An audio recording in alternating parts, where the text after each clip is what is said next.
하겠습니다. 오늘은 성전의 기둥이 되십시오 라는 제목으로 함께 말씀을 살펴볼 겁니다.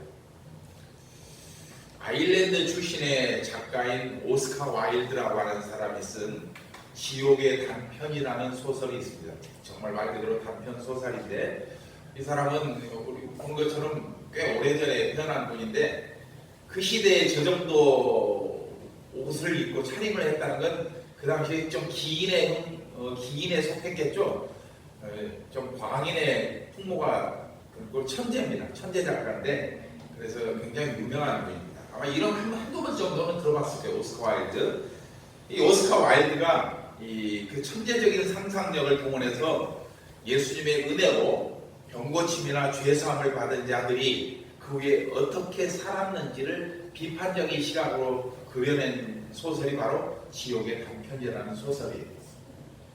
이 오스카 와일드는 예수님의 은혜를 입은 사람들이 그 후에 어떻게 살았다는 기록이 성경에 없는 점을 예리하게 파악한 것이에요. 먼저 예수님은 그 내용을 보면 몇 가지를 소개해드릴 텐데, 예수님은 절름발이로부터 고침을 받은 사람이 술집 앞에서 주정뱅이로 살아가는 모습을 안타까워하시며 그에게 이렇게 말씀하셨습니다. 너는 내가 전에 절름발에서 고쳐준 사람 아니냐? 그런데 왜 이렇게 살고 있는 것이냐? 그래서 그 사람이 이렇게 대답합니다. 예, 주님. 저는 주님이 다리를 고쳐주셔서 이렇게 걸어 다니기는 했지만 살 길이 막막했습니다. 직장이 없어 먹고 살 돈이 없는데 이렇게 두 다리가 멀쩡하니 구걸을 할 수도 없었습니다. 그래서 홧김에 술을 먹다 보니 알코올 중독자가 되어버렸습니다. 예수님은 또 길거리를 헤매는 창녀를 한 명 만났는데, 그녀는 전에 간음 현장에서 잡혔다가 예수님으로부터 도움으로 구출받은 여인이었습니다. 너는 어찌하여 다시 창녀가 되었느냐? 이렇게 대답합니다. 예수님, 주님께서는 그때 저를 구원해 주셨습니다. 하지만 사람들은 여전히 저를 더러운 여자라고 외면하고 있습니다. 아무도 저를 사람으로 취급해 주지 않습니다. 너무 외롭고 힘들어서 다시 창녀가 되었습니다. 또 예수님은 저작거리에서 사람을 때리고 있는 폭력배를 만났는데, 그는 다름 아닌 예수님의 은혜로 소경에서 눈을 뜬 사람이었습니다. 너는 내가 눈을 뜨게 한 사람 아니냐? 그런데 왜 이렇게 폭력배가 되어서 사람을 때리며 살고 있느냐? 맞습니다, 주님. 주님이 제 눈을 고쳐주셨지요. 그럼 뭐랍니까? 세상이 다 썩은 거예요. 그래서 화풀이 하려고 닥치는 대로 부수고 때리고 그렇게 폭력배로 살아가고 있습니다. 여러분, 이 소설은 오스카 와일드의 번뜩이는 재치로 쓴 소설이지만, 그럼에도 우리 모두의 고개를 끄덕이게 하는 내용인 것은 분명합니다. 왜냐하면 그들의 모습은 어쩌면 이 시대에 은혜를 입고 살아가는 우리 모두의 모습도 되기 때문입니다. 작가는 바로 그 점을 의도했던 겁니다. 그들은 예수님으로부터 새롭고 영원한 삶의 기회를 얻었지만 감사를 잃어버리고 여전히 어둠 가운데 머물기를 원했던 겁니다. 우리 또한 예수 그리스도의 보혈로 새 사람이 되었음에도 그것은 단지 삶의 조건만 바뀌었을 뿐 여전히 우리 중에도 옛사람으로 살고 있습니다.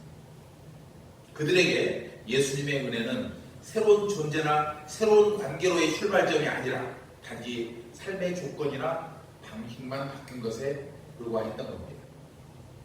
그렇기에 그들은 다시 가서 다시는 죄를 짓지 말라는 예수님의 말씀보다는 나를 바라보는 세상의 눈길과 조건들이 더 신경 쓰였던 겁니다. 세 사람이 그렇게 살아도 될 합당한 이유는 차고 넘칩니다. 먹고 살 돈이 없어서, 외롭고 힘들어서, 세상에 다 썩어 빠져서. 하지만 그들이 자신을 힘들게 하는 그 조건들보다 자신들이 주님의 은혜를 받은 존재라는 것을 먼저 기억해야 한다는 겁니다. 그리고 감사해야 합니다. 세상에 눈에 보이는 모든 썩어 빠진 것들보다 우리에게 더 소중한 것은 주님의 은혜요, 거기에 감사하는 마음이기 때문입니다. 이 오스카 와일드는 이 작품을 통해 받은 은혜에 대한 감사가 없는 삶이 불행의 서식지이며 지옥의 출발점이라고 말하고 있습니다. 왜요? 하나님의 뜻을 깨닫지 못하고 주님을 향한 감사가 없고 주님을 닮은 거룩한 삶이 없는 것 자체가 이 책 제목처럼 지옥의 삶이기 때문입니다. 예수님의 은혜로 구원을 받은 것도 물론 중요하지만 매 순간 받은 은혜를 기억하며 그 은혜 안에 거하는 삶이 훨씬 더 중요하기 때문입니다. 그렇다면 여러분은 어떻습니까? 여전히 옛사람을 따라 혈기내고 미워하고 거짓말하고 간음하고 도둑질하며 살고 있지는 않습니까? 여러분, 예수님은 우리를 구원하시기 위해 친히 십자가 위에 달리셔서 이 세상의 모든 죄를 지시고 대속의 죽음을 죽으셨습니다. 또한 예수님은 그 후에도 보혜사 성령님을 통하여 지금도 여전히 죄에 대해서, 의에 대해서, 그리고 심판에 대해서 우리를 책망하고 계심을 믿으시기 바랍니다. 너희들은 왜 지금도 그렇게 살고 있니? 왜 아직도 옛날의 습관을 버리지 못하고 여전히 죄 앞에서 타협하고 굴복하면서 그렇게 살아가고 있니? 따라서 여러분이 예수님을 믿는다면 마땅히 자신의 죄를 깨닫고 그 죄와 치열하게 싸우는 삶으로 자신이 구원받은 자임을 증명해내야 할 것입니다. 그것이 바로 옛사람은 죽고 새사람으로 거듭난 증거이며 동시에 하나님을 기쁘시게 하는 의롭고 거룩한 삶이기 때문입니다. 이에 대해서 18세기 영국의 대각성 운동을 이끈 대표적인 목회자님의 조지 휘필드 목사님이라는 분이 계시는데 그분이 피난처이신 그리스도라는 제목의 설교에서 이렇게 말씀하고 있습니다. 여러분은 자신의 죄를 기억하고 피통해 했던 적이 있습니까? 여러분이 실제로 하나님을 거역하는 허물 때문에 하나님의 진노가 여러분에게 떨어져 마땅하다고 생각한 적이 있습니까? 여러분의 일생 중 자신의 죄 때문에 슬퍼해 본 적이 있습니까? 여러분은 스스로 내 죄가 너무 무거워 머리를 들 수 없구나라고 탄식해 본 적이 있습니까? 만일 그런 적이 없다면 부디 자신을 그리스도인이라고 말하지 마십시오.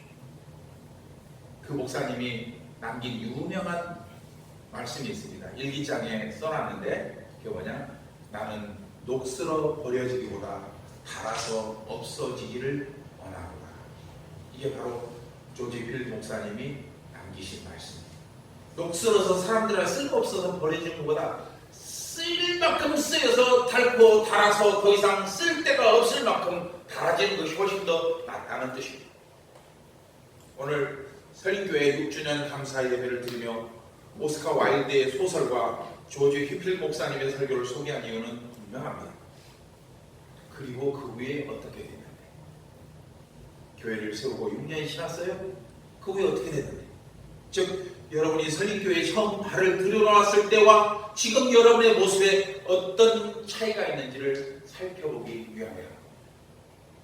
만일 여러분이 그 처음 왔을 때보다 지금이 조금이라도 한 걸음 더 나가 있고 조금이라도 더 성숙해 있다면 여러분 스스로도 기쁘고 감사할 일이지만 목사인 저에게는 그보다 더 보람된 일이 없기 때문이며 그리고 무엇보다도 하나님께서 이 설립교회를 바라보시며 가장 기뻐하실 이유이기 때문입니다.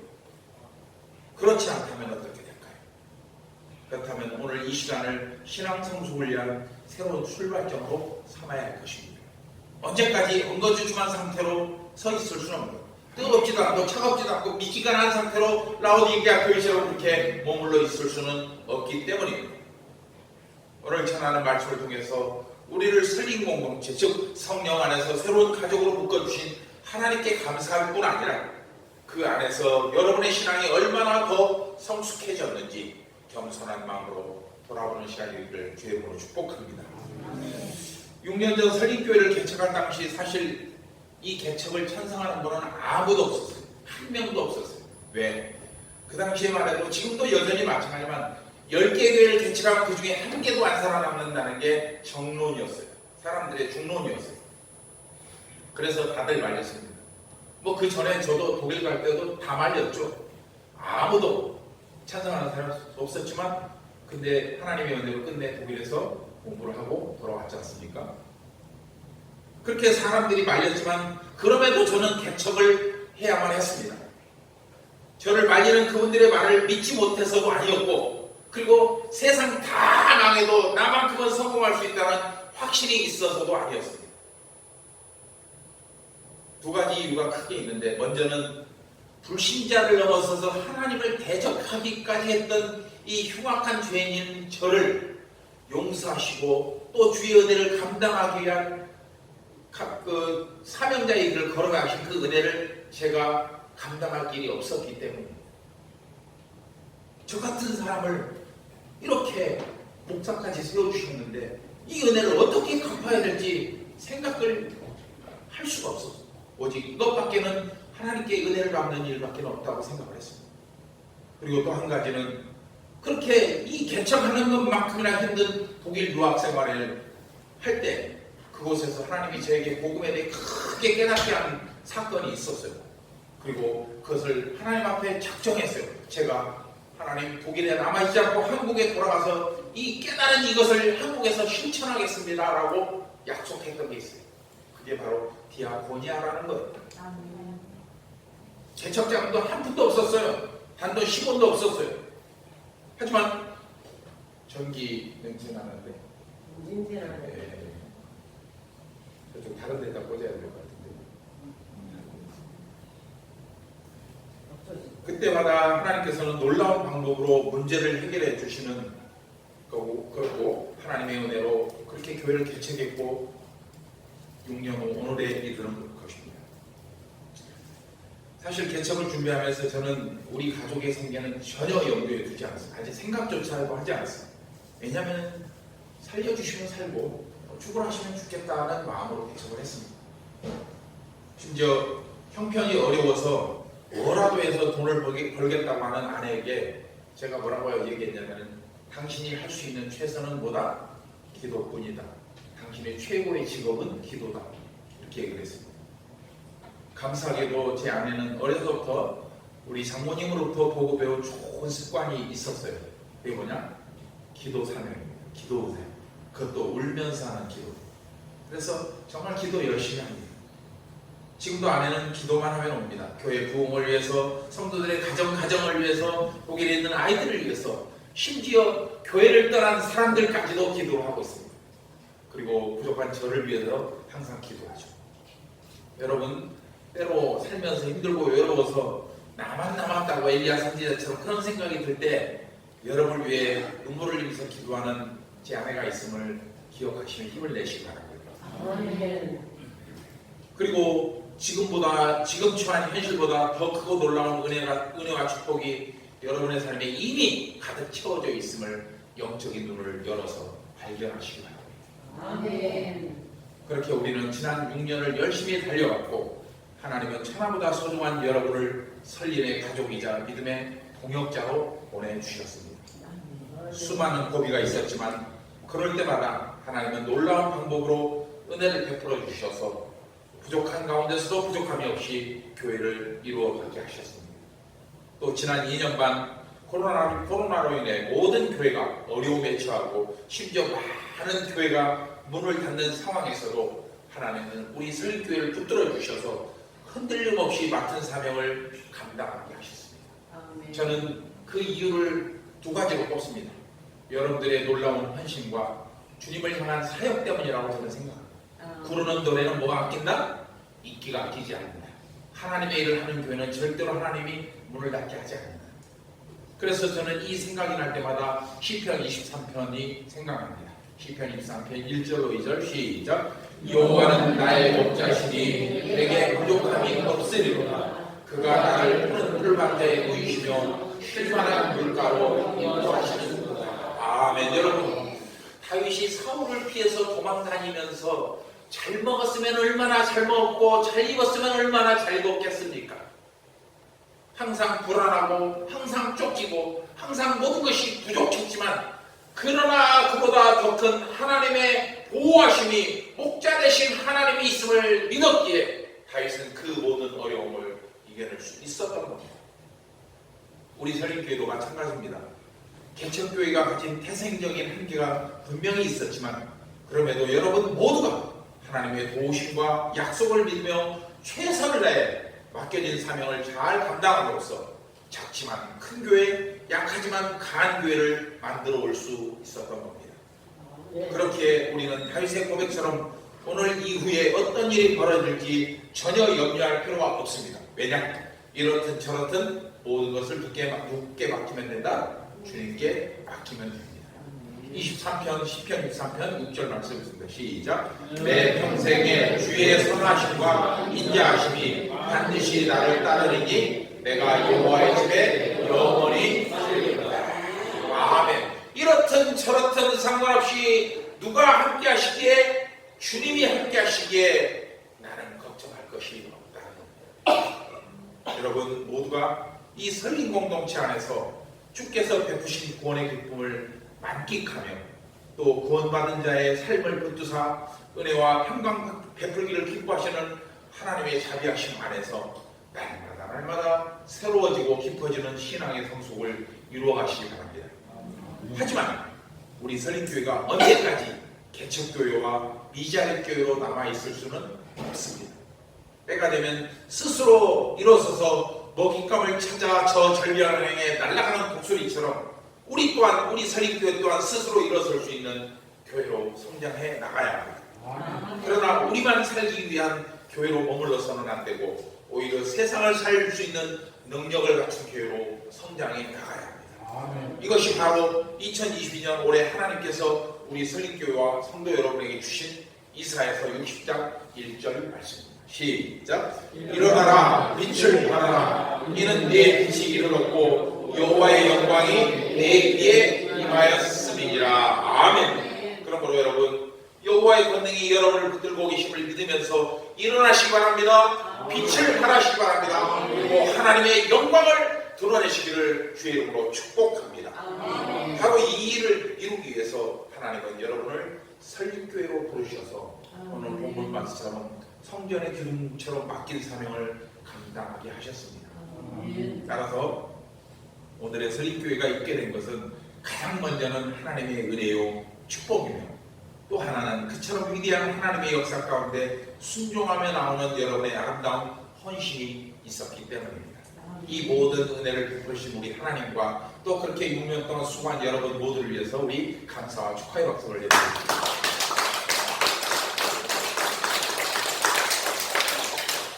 오늘 본문은 여러분도 익히 들어서 알고 있는 소아시아 빌라델피아 교회를 향한 하나님의 말씀입니다.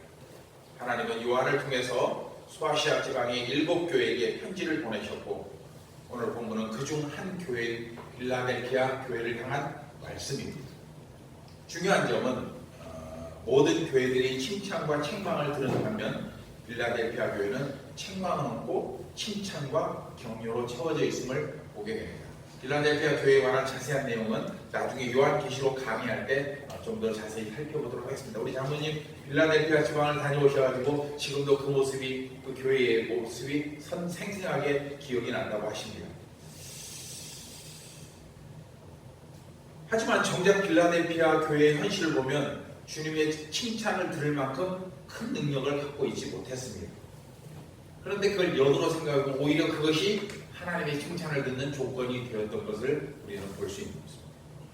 제가 칼갈이 봉사를 하면서 칼을 갈러 오신 분들한테 자주 하는 말이 있어요. 어떤 분은 참 재밌는데 쌍둥이 칼 한 자루 가져가고 이거 진짜 비싼 거예요. 이름 써놔야 돼요. 기다리고 있어야 돼요.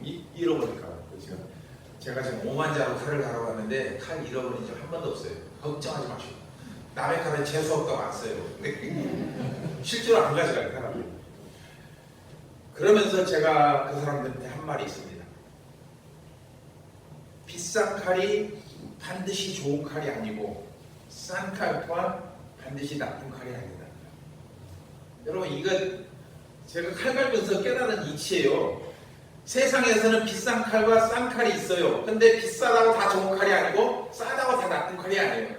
비싸고 좋은 칼은 그 세상의 눈이고 좋고 나쁜 칼은 뭐예요? 그 칼의 용도에 맞게 갈아진 것이 좋은 칼이고 아직도 무딘 칼이 나쁜 칼인 거예요. 그러니까 저한테 가져올 때는 나쁜 칼을 가져오실 거고 제가 갈아서 갈 때는 나리선 타작기 같은 좋은 칼로 나가는 거죠. 그것이 1,000원짜리든 만원짜리든 아니 30만원짜리 칼이든 제가 갈아지지 않으면 그 나쁜 칼이 되는 거예요.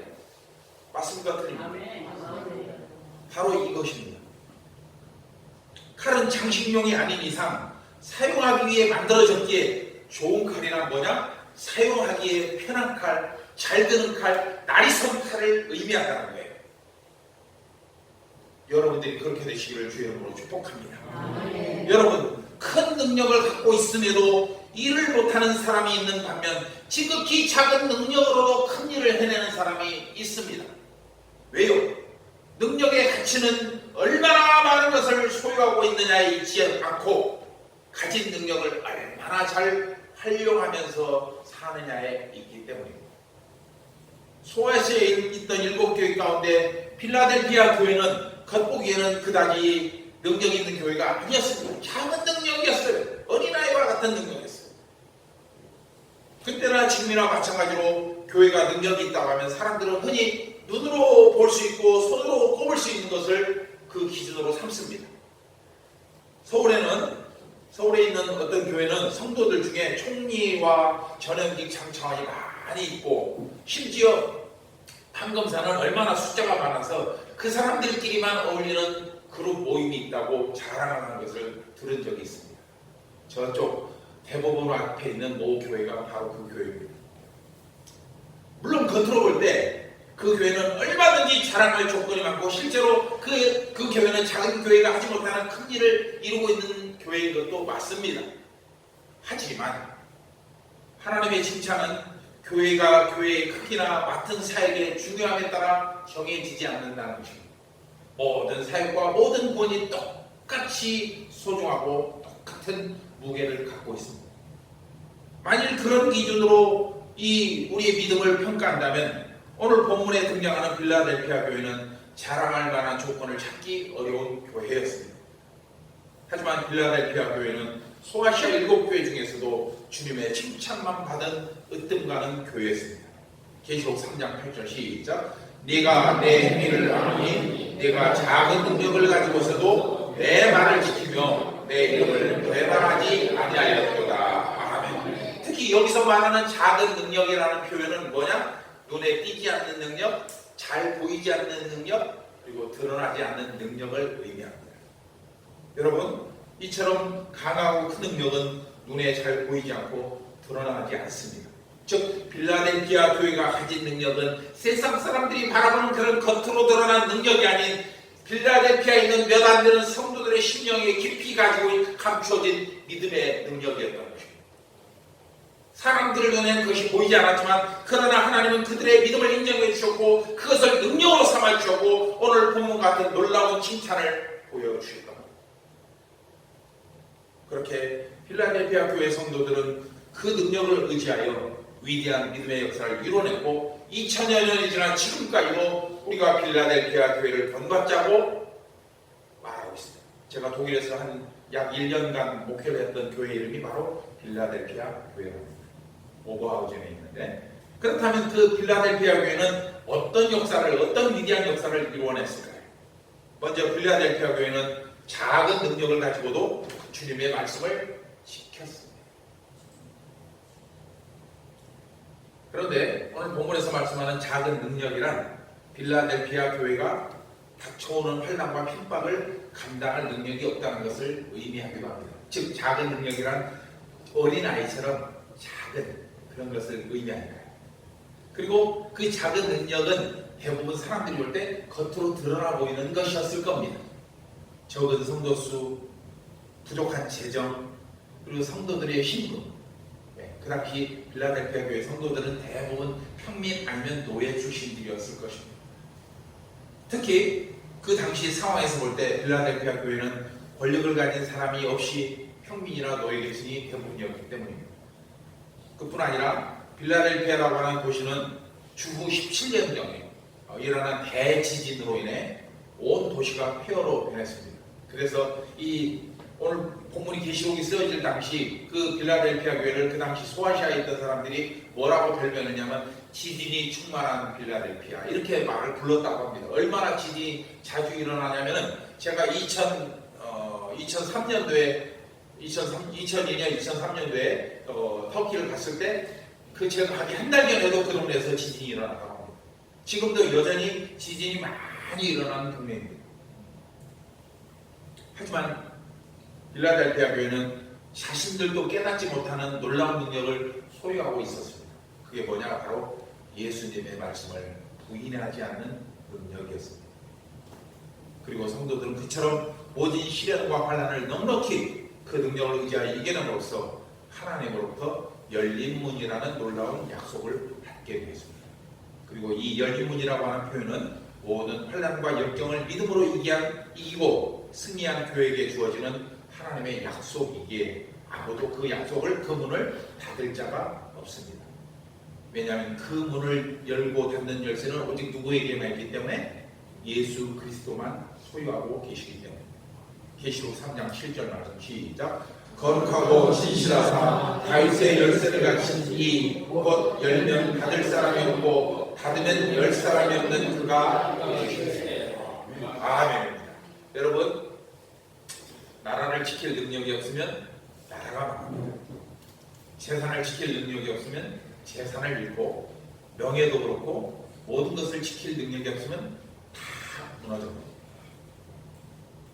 그렇다면 우리는 어떻게 우리의 신앙을 지킬 수 있을까요?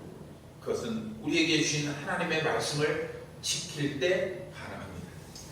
이에 대해서 시편 기자는 시편 110편 44절에서 내가 주의 율법을 항상 지키리이다, 영원히 지키리이다 라며 강한 믿음의 의지를 보여줍니다.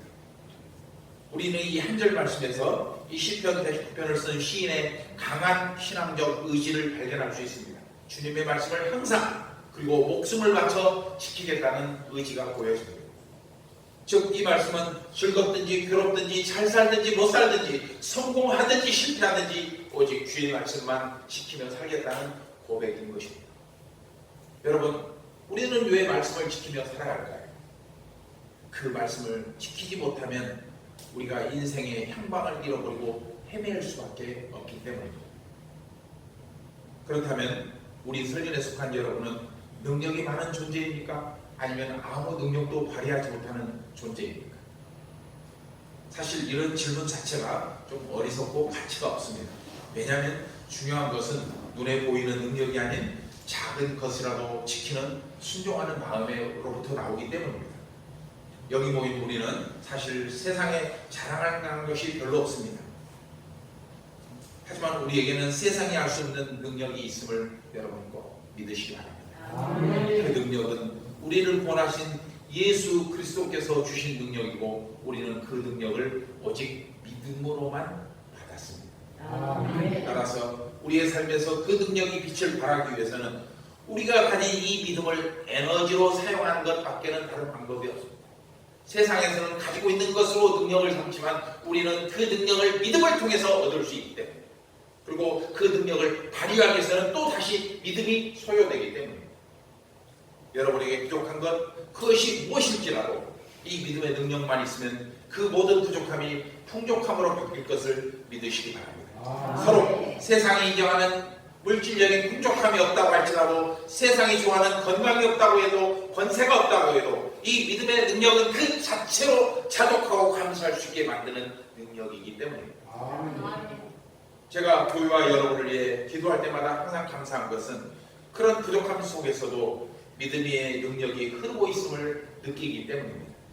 또 어려운 생활 속에서도 어찌하든지 주님의 나라와 영광을 위해 기꺼이 헌신하고 충성하고 협조하는 모습이 여러분에게 있기 때문입니다. 비록 지금은 그 효과가 미미하게 나타나고 있지만 언젠가는 여러분의 믿음의 능력이 놀라운 생명력을 발휘해서 우리 설립교회와 하나님의 나라를 이루는데 위대하게 사용될 것을 믿으시기 바랍니다. 바로 그 위대한 역사 가운데 여러분이 들어와 계시고, 또 지금도 여전히 그 생명의 물줄기를 면면히 흘러내려보내고 계십니다. 두 번째로 빌라델피아 교회는 작은 능력을 갖고서도 주님의 이름을 배반하지 않았습니다. 당시 빌라델피아 교회는 여러 가지 시련과 환난을 당하고 있습니다. 대표적인 두 가지를 본다면 유대인들의 중상 모략과 회방이었어요. 그리고 또 여러 가지 시험이 있었어요. 하지만 이 시험과 환난은 빌라델피아 교회뿐만 아니라 예수 그리스도를 믿는 모든 교회와 성도들이 공이 당하는 환난이었습니다. 지금 우리 선인교회가 환난과 핍박이 없다고 생각하십니까? 아니에요. 이 교회를 향한 조롱과 욕하는 것들이 다 핍박이에요. 형태만 바뀐 것이지 지금도 우리는 여전히 핍박을 당하고 있는 거예요. 사람들은 보통 시험이나 환난을 당하게 되면 마음이 약해지고 점점 현실과 타협하게 됩니다. 그러다 끝내 믿음을 잃기도 합니다. 제가 살아오면서 만나본 사람들 중에 제 기억으로는 한 번도 교회에 가보지 않은 사람을 거의 못 봤습니다. 제가 만나본 사람들 중에 교회를 한 번도 안 가봤다는 사람은 거의 없었어요. 한 번은 다 가봤어요. 그런데 그들이 지금은 믿음을 잃고 교회를 떠나서 세상 속에서 살아가고 있다고 말합니다. 그들 중에는 젊은 시절에 청년회장, 학생회장을 지낸 사람들도 있었어요. 또 남녀 전도회장을 맡아서 일했던 사람들도 있어요. 심지어 안수집사와 권사도 있었어요.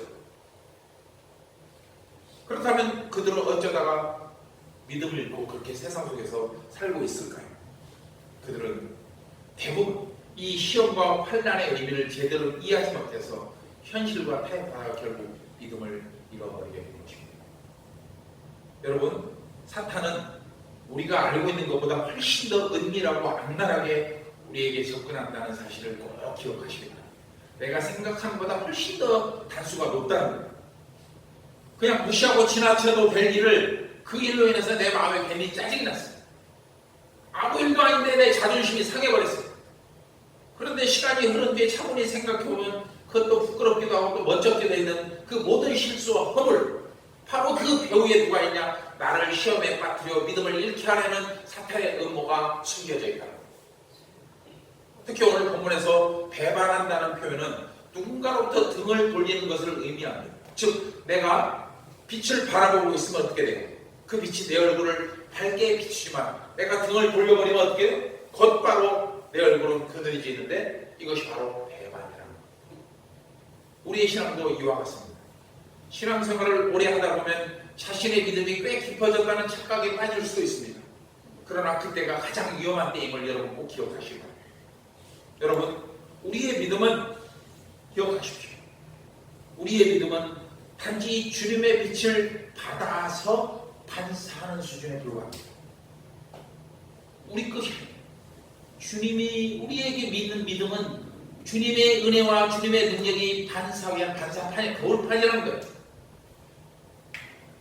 즉 내가 그 빛을 바라보고 있으면 그 빛이 내 얼굴을 밝게 비추고 나를 통해서 세상이 밝아지지만 그러나 내가 빛을 금지고 있으면 내 얼굴은 바로 그늘이시는데 이것이 바로 배반의 의미입니다. 빛을 거부하는 즉시 어둠이 임하는데 빛을 거부하게 만드는 가장 큰 원인이 바로 시험과 환난이며 또 죄와 타협하는 마음, 그리고 끝내 그 배후에는 사탄의 음모가 들어있습니다. 즉 우리가 시험을 두려워하고 죄와 타협하는 것은 결국 우리에게 비추인 주님의 빛을 거부하는 것이 된다는 겁니다. 하지만 빌라델피아 교회 성도들은 그 시험과 환난 속에서도 끝까지 그들을 향해 비추시는 주님의 빛으로부터 고개를 돌리지 않았다는 겁니다. 졸업과 채찍, 결박과 옥에갇힘, 시험과 칼로 죽임을 당했지만 그럼에도 결코 고개를 돌리지 않았습니다. 그리고 그렇게 죽음을 두려워하지 않고 믿음을 지킨 성도들에게 하나님은 성전의 기둥이 되게 하겠다는 놀라운 약속을 주셨습니다. 그뿐 아니라 하나님은 성전 기둥이 된 성도들과 함께 끝까지 동행하시겠다는 약속도 주셨습니다. 12절 말씀 함께 듣습니다. 시작. 이기는 자는 내 하나님 성전의 기둥이 되게 하리니 그가 결코 다시 나가지 아니하리라.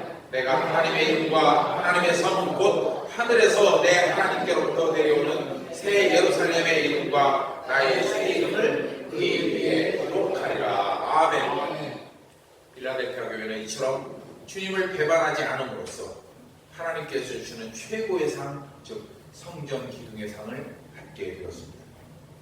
여러분, 한 송이 국화꽃을 피우기 위해서 봄부터 서쪽새도 그렇게 슬피우는데 하물며 교회를 세우고 우리의 구원을 완성하는 것은 오죽하겠습니까?